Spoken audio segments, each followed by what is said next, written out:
Hey Naturally Glam fam, it's your girl Jonna, and in this video I'm sharing with you guys my chronic illness diagnosis story.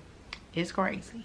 I got a couple questions here because I don't want this video to be super lengthy. I just want to get to it because it's a whole lot to the story, but I won't bore you guys. But there's a couple things that I do want to talk about because I think it could be helpful, whether you have a chronic illness, have an autoimmune disease that you're struggling to kind of manage with your healthcare professionals, or if you're just feeling like something is not right with your body and you have, you know, you're not sure why, and the doctor's not identifying it, just to kind of encourage you to like keep pushing, and that you can get to the end. You can get to the diagnosis. You just have to push and be diligent and do your own research. So I do want to share the story because I'm hoping that it can help somebody else out there that may not even know they have, because I definitely had no clue. Once I got the diagnosis, I was like, what? I don't even know what that is. My specific diagnosis is Hashimoto's thyroiditis. It's an autoimmune disease that attacks your thyroid. And so your thyroid is responsible for a lot of your bodily functions because it does produce hormones that regulate a lot of your body functions, like your metabolism, your body temperature, your fertility, womanly things, or your cholesterol, and several other things, right? Do your Googles. I'll spell it so you guys can Google it if you want to learn a little bit more about it. The symptoms, really, you don't have symptoms. A lot of times you don't have symptoms of Hashimoto's thyroiditis. You usually have the symptoms come from the thyroid slowing down. And so those are the symptoms that you start to notice. So sometimes you can have Hashimoto's for years and not even realize it until you start having the symptoms of your thyroid starting to act up. And then that's when you find out that the Hashimoto's is the cause that's kind of crushing your little thyroid. How was I misdiagnosed? Because let's be real, I was misdiagnosed for a very long time. I probably had some thyroid issues, hypothyroid issues for years that at least I did clearly identify, and it just was being misdiagnosed. You know, high cholesterol, depression, constipation, you know, bowel issues, indigestion, hair loss, brittle hair, brittle nails, dry skin, infertility, PCOS, low metabolism, unexplained weight gain, difficulty losing weight, brain fog, you know, extreme fatigue. You know, those are all symptoms of hypothyroidism. And so who hasn't experienced at least one of those, if not a lot of those? So how I was misdiagnosed was simply experiencing those things and them being treated as separate, and not, hey, is all this together meaning this, simply because of a lab test. Because my lab levels were not out of range per the normal lab value range, it was never considered an issue with my thyroid because, well, that's not what the lab work says. Even though I was experiencing several of those symptoms, most forward was the weight gain, unexplained weight gain, and difficulty losing weight, and my LDL cholesterol, which I thought those two things were together. I thought because I had put on all this weight and couldn't get it off, and I had that's what's causing the high cholesterol. You know, even though, you know, I had been trying to lose weight and I'm eating healthy and I'm working out, I got a personal trainer, I'm doing all this, and they're looking at me like, you haven't lost weight? Well, I don't understand. Like, everybody was so puzzled, and they always ask the same question, well, what are you eating? Are you working out? Yes, I'm doing that. I don't understand why I'm not losing weight, and then on top of that, I'm gaining weight. I really don't get it. you know, of course, then I'm over here with my, you know, OBGYN and infertility doctors dealing with that PCOS and infertility, not being able to get pregnant. And so everything is kind of just not lining up together. And even though in doing my own research, after just being frustrated with the weight gain and not being able to lose weight, I started doing my own research and found that, okay, maybe it's your thyroid. And when I brought it to the doctor, it was like, well, your labs are fine. Your lab work is fine. So there's nothing I can do to treat it, even if that is an issue. They even referred me to a weight loss physician. When I went there and they tested my metabolism, and my metabolism was so low, like a normal range is like 1800 to 2200 basal metabolic rate. How many calories you burn at just living life. And mine was like 1300. It was like so trash. And they said, oh, it's probably your thyroid too. But nobody ever tried to treat it because it was not lab. You know, it was not out of normal range. So it's like, yeah, it's probably affecting it. It's a little slow. But, you know, hey, just work out and eat healthy. And it was like, I've been doing it. But anyway. So nobody ever really tried to say, what's going on with the thyroid? Why is it happening? It's just like we're treating symptoms. We're not trying to like really figure out what's going on, what's causing it. And that's what I was trying to get to. But first they had to just admit that I had it for me to get to what could be causing it. Because if you're telling me, well, that's not what I have, it's not really a thyroid issue for real, then I'm not even looking into that anymore. Fast forward to, you know, again, I'm just trying different things, trying to see what will work, what won't work. And I got referred to an endocrinologist because they deal with hormones and your hormonal system and everything. They were looking more at it from a pre-diabetes thing, and that is what was causing the weight gain, was that I was unable to regulate my insulin. And so they were giving me medication to try to regulate that, and then that's what messed around and I got pregnant. It's all hormones, child. It's all related. So I got pregnant. After having the baby, I noticed that certain things, like I was still having a lot of issues with like brain fog. That was like the biggest thing. I never really felt like I was depressed, but I was having a lot of issues with brain fog. I was having a hard time remembering things, even like conversation I would be having with my husband, and I couldn't even remember what he just said. I couldn't even remember what I said. And so that's when I knew this is bad.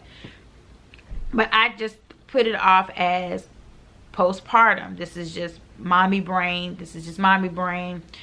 I was breastfeeding and I did start to lose weight, and then the weight started going up. And I'm like, well, I don't understand what's happening. At this time I had joined WW because I thought, you know, let me try to get my weight under control. Maybe I'm not really, you know, of course I'm slowly getting back into getting active and going to the gym and trying to like figure that all out. And so I thought I would join WW, which that has helped, don't get me wrong. But I was still having challenges, just the struggle. It seemed like it shouldn't be that hard. Other people are having babies and the weight is just falling off, and they're doing the same thing I'm doing. What is going on? And so I was going, so this is like 2019 now. At this point, I'm going to the doctor, you know, one more time for my annual physical, which I did every year. And this particular year, I called to schedule my physical, and they said, oh, she's no longer seeing adults. She's only seeing pediatric patients. Now this will mean something a little bit later. So I'm like, okay, that's kind of where she has been going. And so now she's just no longer seeing adults. She's only seeing children. So that kind of forced my hand to go, and not forced my hand, but it gave me the opt out to now go and find my own physician. And so I decided, hey, I had sought out a Black woman OBGYN when I was pregnant. I sought out, you know, Black women OBGYN, maternal fetal medicine. I sought out a Black pediatrician for my son. Like, hey, I'm gonna look for a Black women primary care physician. I just wanted to be intentional about that, because I liked the care that I had received thus far at that point from women that looked like me, and that was meant a lot to me. So I found my doctor, who is now my doctor, and I went and had a sit down with her, just like a new patient overview. She looked at my labs and she thought, I see some things, but you know what? I want you said you're on, you know, a weight loss journey. You're trying to be healthy. So she said, I really want you to do that for 3 months. I want you to give it all you've got, and then come back in 3 months and we're going to do some more blood work. I never asked her what she was seeing, because I just thought she's probably seeing the same thing my doctor's been telling me all the time. Your cholesterol is high. You know, you need a vitamin D supplement. That's probably why you're tired all the time. And you need to lose weight. That's what my doctor's been telling me for years. So I'm thinking she's probably going to tell me the same thing. Pre-diabetic. And so 3 months later, I went back. She did more blood work. And then I got the call. You have hypothyroidism. What? Say what? What?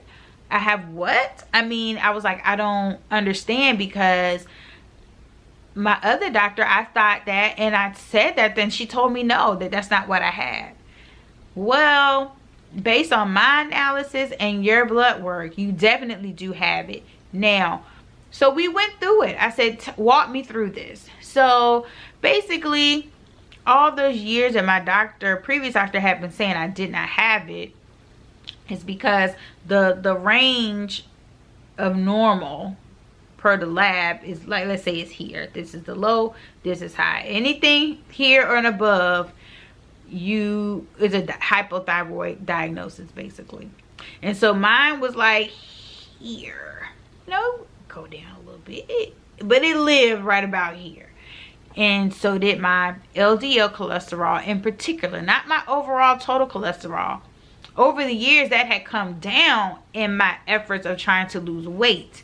I was able to improve on those cholesterol levels that make up your total cholesterol, right? So there's several things that make up your total cholesterol. But that LDL, honey, was hanging out. She was hanging out with that thyroid stimulating hormone, which the thyroid stimulating hormone basically is what stimulates your thyroid. And so when those levels are really high, that's an indicator that your body's producing more of it, because your thyroid is not producing the things that it should. And so your body's trying to stimulate it and trying to stimulate and try to stimulate it, and it's just doing more and more and more, trying to stimulate it, because it has slowed down.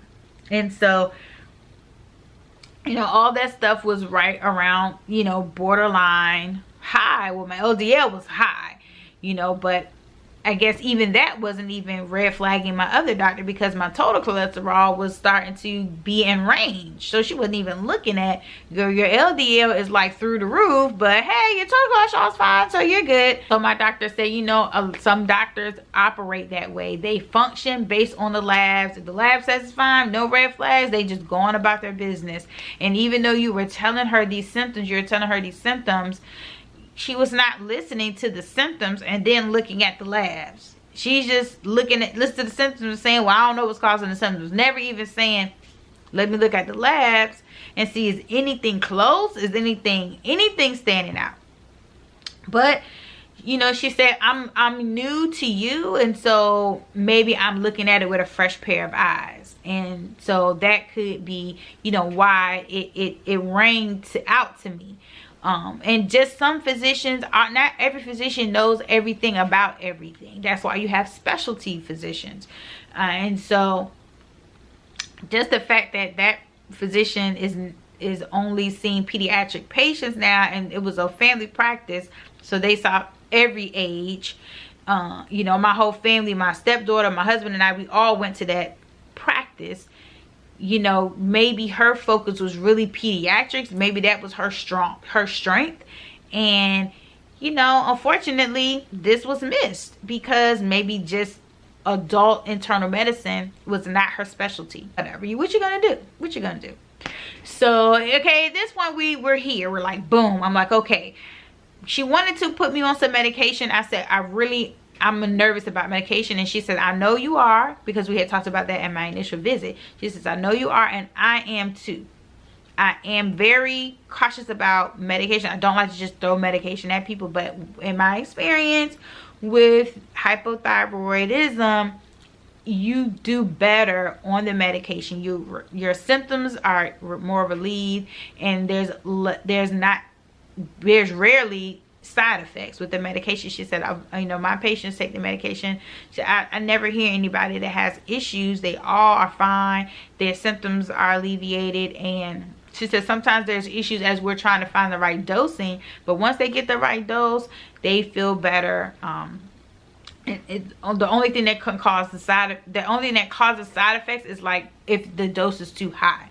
So I said, well, I still want to do some more research. And she said, totally understand that. She said, if you don't want to take the medication, really, you don't have to at this point. It's not so extreme that it's going to cause other issues, but it can, especially if you have Hashimoto's disease, which is an autoimmune disease, you know, that attacks the thyroid. Now that will continue to be a problem, because there's really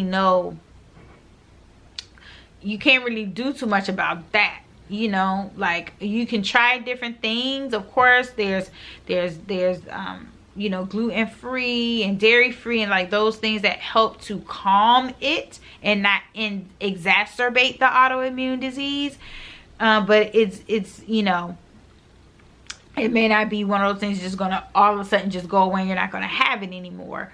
And so, you know, it could get to be to a point where you're going to need to have some sort of medical intervention, or it's going to cause some other extreme problems as your thyroid continues to deteriorate, basically. And so I said, okay, but she says, I do want to test you for the Hashimoto's, so I'll need you to come get some more blood work. In the meantime, do your research, and when we get those lab results, if in fact it does look like you have it, then we can have a discussion. Of course, go back. Hashimoto's, it's on fire. It's on fire. Like, the lab test was so high.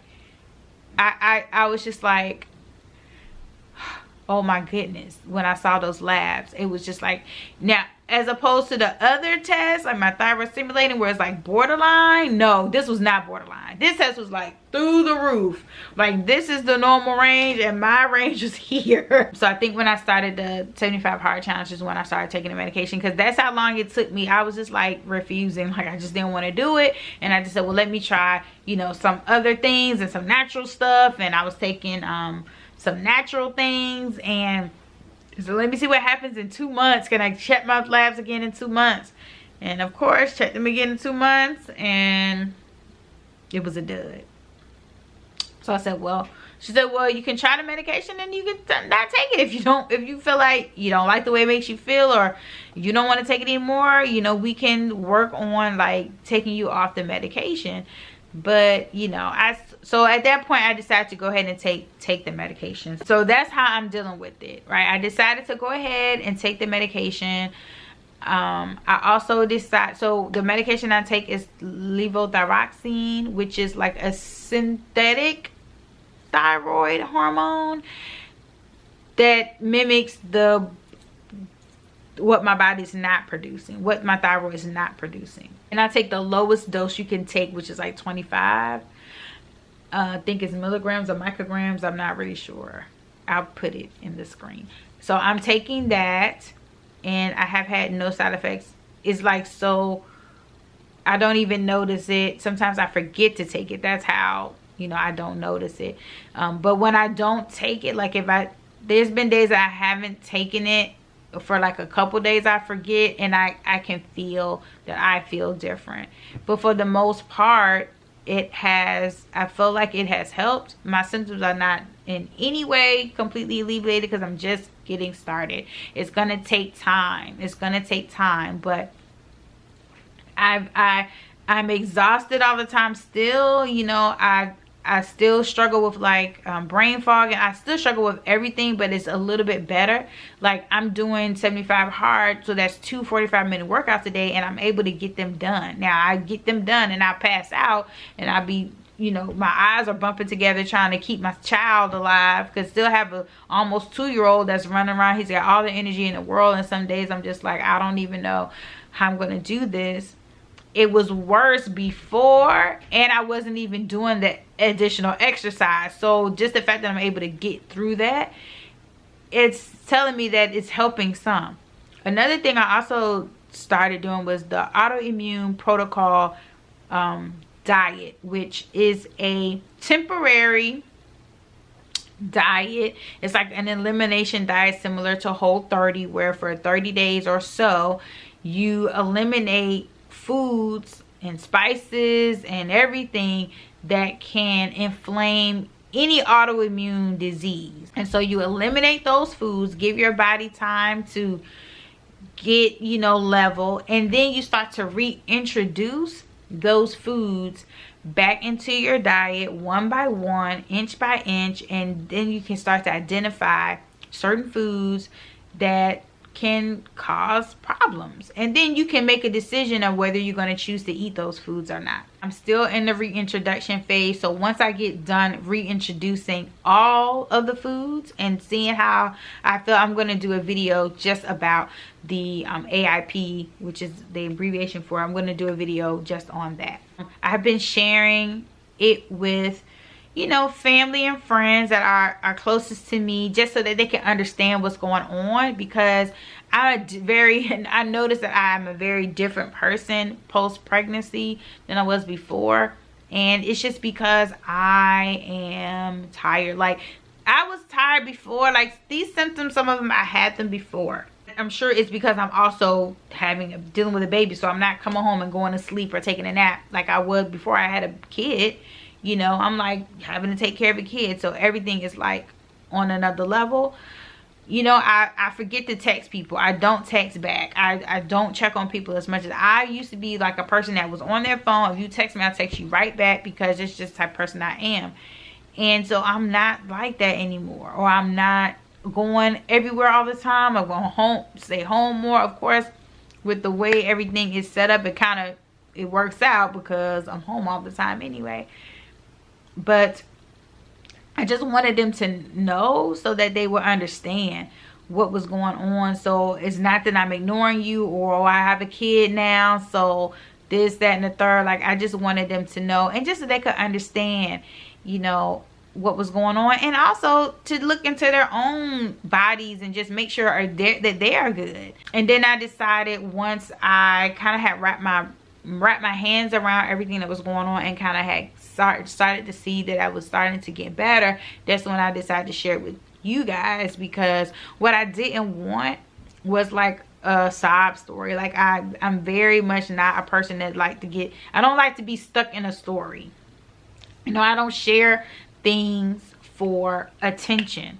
Like, if I share anything that's not good news, you know what I'm saying, I'm sharing it. I want to share it from a place of you know, you can get through this, and here's how I got through it, or how I'm getting through it, in a hopes to help somebody. I wanted to share it when I had something more to share other than just, oh, I got this disease here now, and I feel, you know, more in control. And I'm just so thankful to my doctor for putting 2 and 2 together.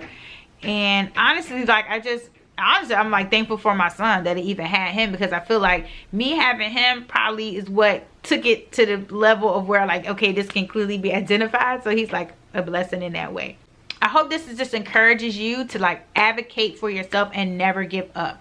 Don't just think it's all in your head. And even if you think it's all in your head, go see a therapist then. You know what I'm saying? Because we say, oh, it's all in your head. Okay, well then I'm gonna go see a therapist and then figure out why it's all in my head. Don't just think that it just is what it is. Whenever your body is constantly telling you things, and when it's something that you feel like is not the norm, this is not normal, this is not, now you look at other people, not to necessarily do a comparison per se, but it does give you an idea of like, wow, like this, what's going on happening with my body is very different then what's happening with this person, and this person, you know, overall, then you start to get some red flags. You know, get familiar with your lab work and what it means, and Google it. Don't just take what the doctor says. If they do blood work and they tell you, oh, it's normal, it's out of range. No, you find out what it is and you do your own research, because yeah, my lab work was normal for forever. It's normal for forever. It's been normal, but it was a problem going on. What normal levels versus optimal levels, and how this level and this level, when they're both, you know, close, that can be a problem. Like putting together that my LDL was elevated, and yeah, my thyroid is not all the way elevated, but that should have been a red flag. That was a red flag that had been flagging for years, you know, but I just didn't know. So do your research, do your Googles, and you know, if you're not happy with your physician, they're not getting the answers, don't be afraid to go to another physician. You pay them. You pay that bill, and so you keep going until you find the answer that you are satisfied with. You find the resolution, and it doesn't mean you have to take medication, but find out what the diagnosis is, so you know what treatment options you have. Whether you choose to take a medication, whether you choose to use, you know, herbal supplements, you know, your diet, change your diet, whatever choices that you're going to make to help manage it. Get the diagnosis. Get confirmed what exactly it is, so that you can know what options you have to treat it. So I hope that helped somebody out there. You know, when I tried to look up information on Hashimoto's and hypothyroid, I did not see a lot of women that looked like me. Actually, I really didn't see any. And so that's another reason why I wanted to put this out there as a black woman, as a person of color. So I hope that you guys found this video helpful. I apologize if it was lengthy, but like I said, it's a lot to the story, and I wanted to share as much as possible. I hope that this just inspires you to like keep pushing until you find the answers that you're looking for, so you can live your best life. I'll see you guys in the next video.